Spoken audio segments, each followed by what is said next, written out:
نبينا محمد وعلى آله وأصحابه أجمعين. اللهم إنا نسألك علما نافعا ورزقا طيبا وعملا متقبلا. اللهم فقهنا في الدين وعلمنا التأويل يا رب العالمين.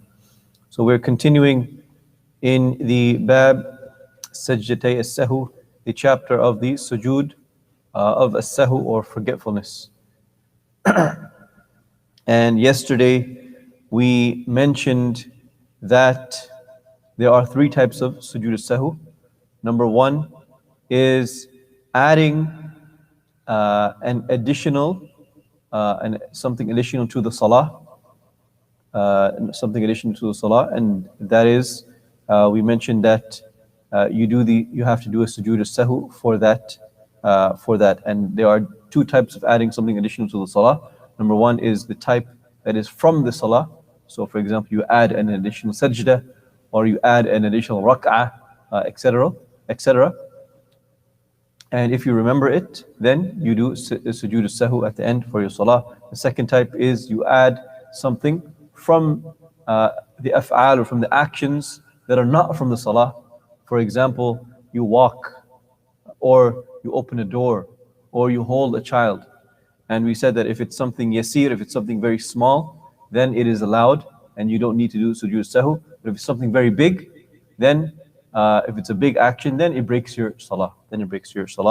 And we gave the example that the Prophet ﷺ, he held a child while he was praying. He would put the child down, and he also opened the door, which is reported from me. He opened the door for Aisha radiallahu anha in his Salah.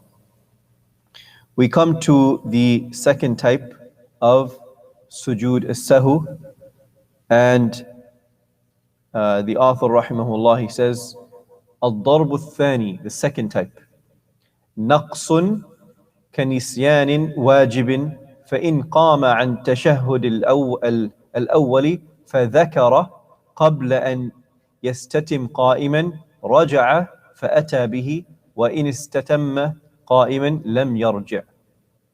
So he says the second type of Sujood As-Sahu is decreasing, or a naqs, a minus, something that you forget to do in the Salah. So the first one was additional things. The second type is forgetting to do something. And he gave the example of when we go down, for example, the second rak'ah, when we're praying 4 rak'ahs, we go down for the second one, and we should do the tashahhud.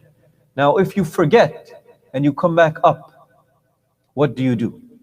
Right? So he says, فَإِنْ قَامَ أَنْ تَشَهُدُ الْأَوَّلِ فَذَكَرَ قَبْلَ أَنْ يَسْتَتِمْ قَائِمًا رَجَعَ فَأَتَى بِهِ.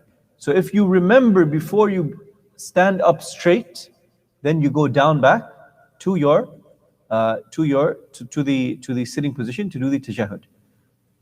However, if you stand up straight, then he says that you continue and then you will do Sujood As-Sahu for that.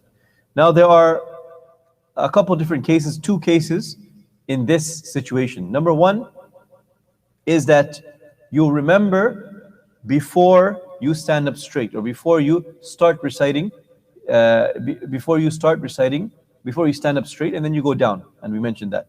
The second one is you remember after you stand up straight, but before you start reciting Surah Al-Fatiha. And in this case, you also go down straight, you go down back and you do the tashahhud, as long as you have not started the Fatiha. However, if you've started the Fatiha, then you can continue. And if you have started the Fatiha, then you continue and you do not go back down. So if you remember before the Fatiha, you go back down. If you remember after you started reciting the Fatiha, then you continue with your rak'ah, and then you do Sajdatay As-Sahu, the 2 Sujood of Sahu before the Salams. And this is because the Prophet ﷺ, it was reported that أنه نسي التشهد الأول, أن النبي صلى الله عليه وسلم, the Prophet ﷺ, he forgot the first tashahhud in one of his salawat. فلما جلس للتشهد الثاني وانتظر الناس تسليمه سجد سجدتين قبل أن يسلم. When he was finished his salah and he said the second tashahhud, before or once the people were waiting for him to do the salams, he went down for 2 extra sujood before the salams, and then he did his salams. So if you forget something, and this is the hadith they use for the evidence that if you forget something in your salah, it's a naqs, it's something that you forgot to do, it's a minus, then you do your sajdah sahu before the salam. وقال المؤلف رحمه الله وإن نسي ركنا فذكره قبل شروعه في قراءة ركعة أخرى رجع فأتى به وبما بعده. So he says, if you forget a rukun, and we went over the arkan of the salah. So if you forget a rukun, then you remember it قبل شروعه في قراءة ركعة أخرى, and you remember it before reciting for the following rak'ah. You return to that rukun that you forgot, and you start your rak'ah, and you continue it from there.